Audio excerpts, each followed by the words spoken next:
Yeah, and then the mining. I mean, it seems like forgive me if this is a stretched analogy, but kind of in the same way that Uber or Airbnb provides this kind of unemployment safety net for a lot of people, where you can always just kind of turn on the app and like go to work. Basically, you don't need to go through the whole job search and application process, interview, blah blah blah. You can literally just go to work on an app now. Bitcoin mining may be sort of similar for failing economies where it's like, whatever, nothing's working.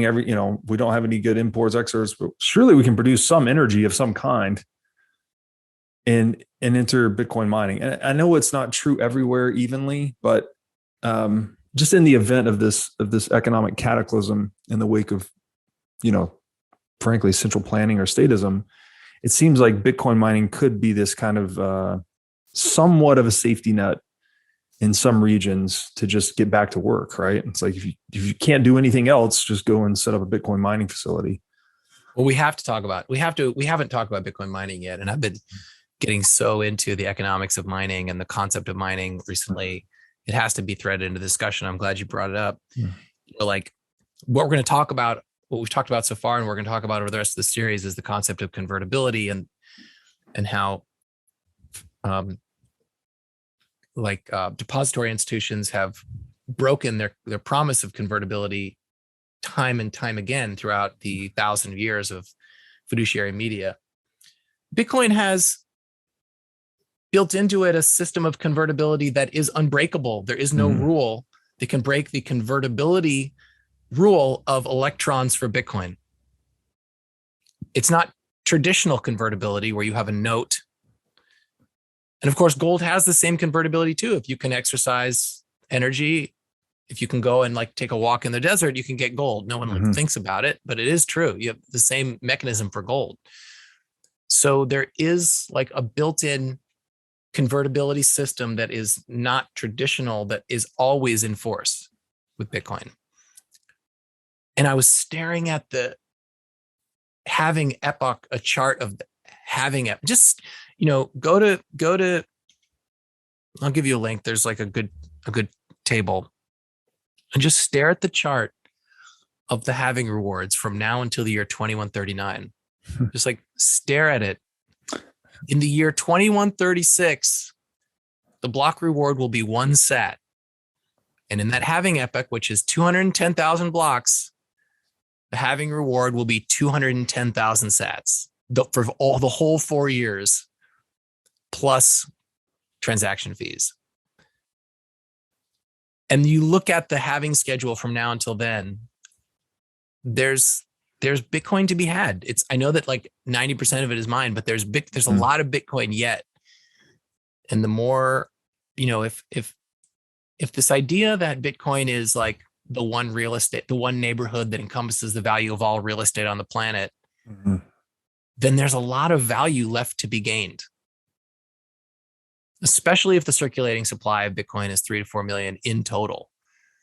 And the entire monetary premium of the world gets absorbed into this asset, then there's a lot of value left to be mined, and you can always convert your electrons to Bitcoin.